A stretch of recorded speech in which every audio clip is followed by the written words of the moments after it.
persekutuan yang bersyukur dan memuji Tuhan hari ini. Kami akan membaca, kami akan mendengarkan, dan bersama-sama kami akan belajar dalam kebenaran firman Tuhan. Penuhilah kami semua dengan kuasa Roh-Mu yang kudus. Hamba-Mu yang akan menyampaikan firman, sekalian jemaat yang akan mendengar, kami sama-sama dikuasai oleh Roh Kudus. Kami dituntun dalam kebenaran agar kami dapat memahami dan mengerti firman Tuhan, serta dapat kami praktekkan dalam kehidupan kami setiap hari.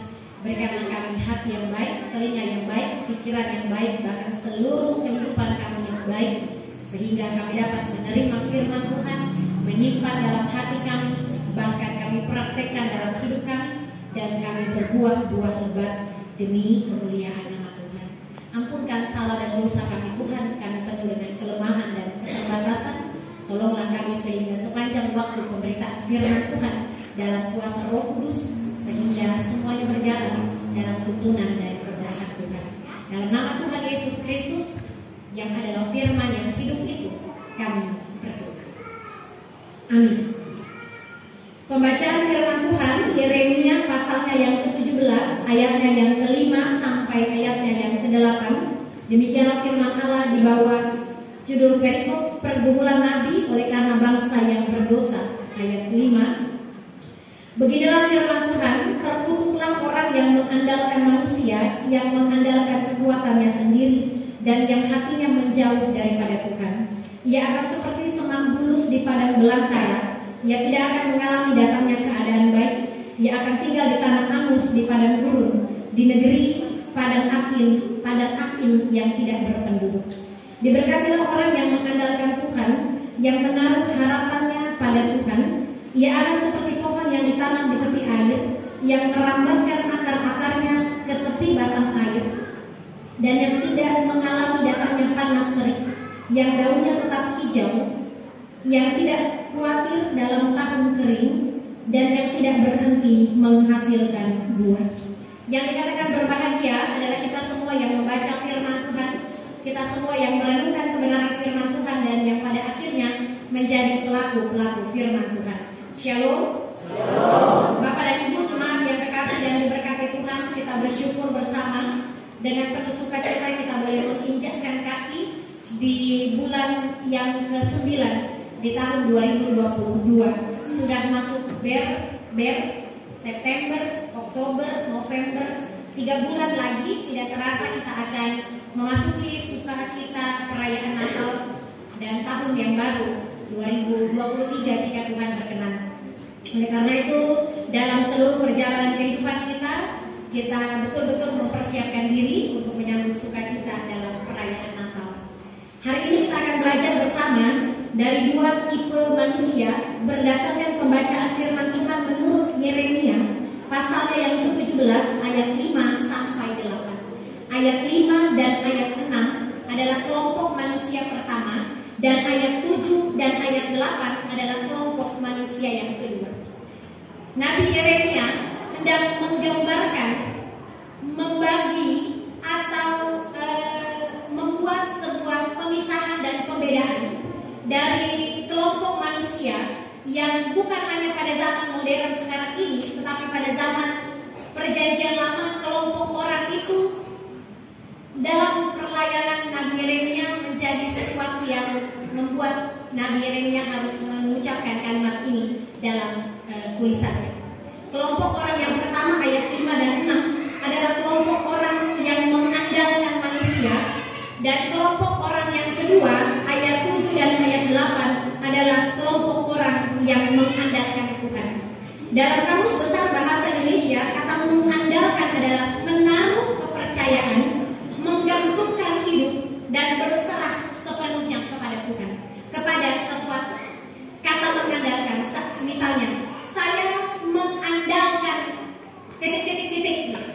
Nah, kata mengandalkan dalam Kamus Besar Bahasa Indonesia adalah menaruh kepercayaan penuh, menggantungkan hidupnya, lalu berserah penuh.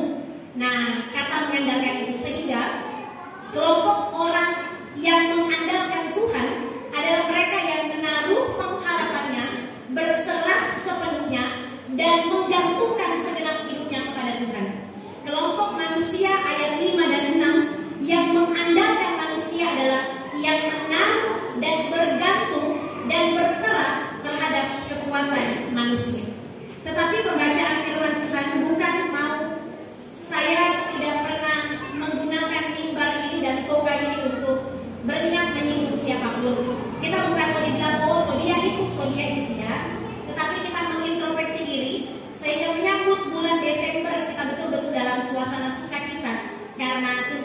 kemurahan Tuhan. Bapak dan Ibu, ayat 5 dan ayatnya yang ke-6, kelompok manusia yang pertama. Beginilah firman Tuhan, terkutuklah orang yang mengandalkan manusia, yang mengandalkan kekuatannya sendiri, dan yang hatinya menjauh daripada Tuhan. Menurut bahasa asli, kata terkutuk adalah aurat dalam bahasa Ibrani yang artinya dijauhi Allah. Jadi terkutuk bukan berarti Allah mendatangkan malapetaka, tetapi menurut bahasa asli aurat, kata aurat sendiri dalam bahasa Ibrani adalah dijauhi oleh Allah. Jadi kata terkutuk bukan Allah tiba-tiba lalu marah dan mendatangkan malapetaka, tetapi Allah menjauhkan diri dari orang-orang yang memang tidak perlu dan tidak butuh Tuhan. Kelompok manusia yang mengandalkan manusia, yang bersandar kepada kekuatannya, yang menaruh harapnya kepada manusia, dan yang hatinya menjauh dari Tuhan, dijauhi Allah. Bukan didatangkan malapetaka, tetapi Allah kalau yang ramai di meme-meme di Facebook adalah kalau Tuhan sekarang campur tangan dengan jodoh. Kalau sudah 40 ke atas Tuhan angkat tangan, begitu yang warawiri di Facebook. Ya seperti begitu. Tuhan angkat tangan dari konsep terkutuk itu, aurat dijauhi oleh Allah. Karena manusia tidak perlu Tuhan lagi, manusia tidak butuh Tuhan lagi, dan manusia tidak menggantungkan harapannya kepada Tuhan. Contoh atau kelompok manusia yang mengandalkan kekuatan sendiri seperti ayatnya yang ke-6. Ia akan seperti semak bulus di padang belantara. Ia tidak akan mengalami datangnya keadaan baik. Ia akan tinggal di tanah angus di padang gurun, di negeri padang asin yang tidak berpenduduk. Kalau kita tinggal di padang belantara, kalau kita tinggal di padang gurun, kalau kita tinggal di padang asin, berarti tak ada harapan. Padang belantara tandus, padang asin tidak bisa menumbuhkan tumbuh-tumbuhan, dan padang angus seperti tanah yang habis terbakar. Tidak ada harapan, tidak ada keadaan baik, dan tidak ada masa depan bagi mereka yang mengandalkan manusia, kekuatan dirinya, dan yang menjauh dari Tuhan.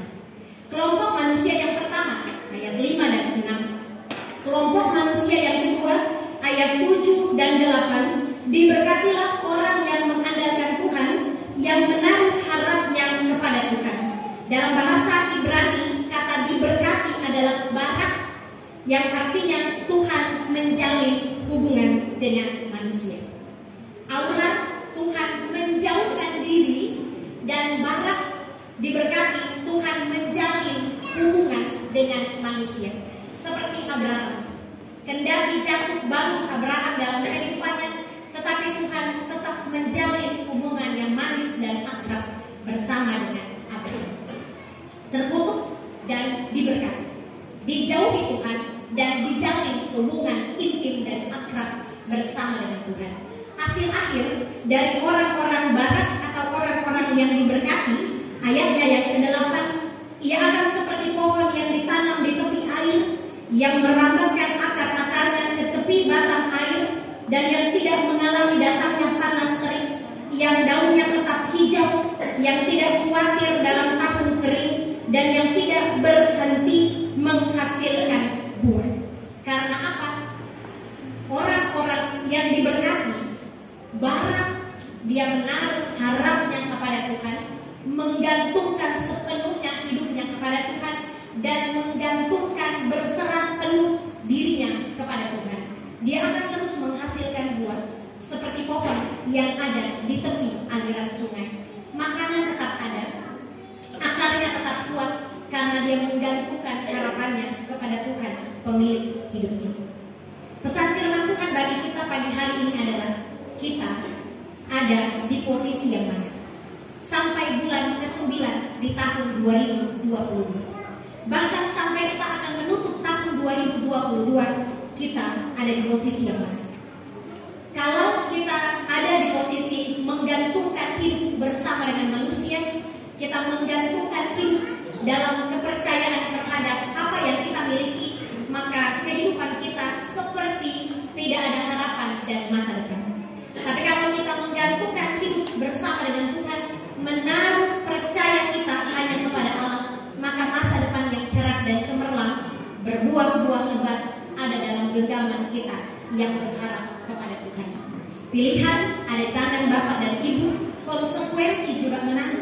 dalam pilihan yang Bapak Ibu ambil. Kalau Bapak dan Ibu menaruh harap kepada manusia, maka tahun-tahun kering akan kita hadapi. Kalau Bapak dan Ibu menaruh harap kepada Tuhan, maka tahun-tahun penuh dengan berkat dan sukacita akan melimpah dalam kehidupan kita hari lepas hari. Silakan berjuang untuk menentukan pilihan. Ingat, dari setiap pilihan ada konsekuensi yang harus kita terima. Diberkatilah kita semua dengan firman-Nya. Amin.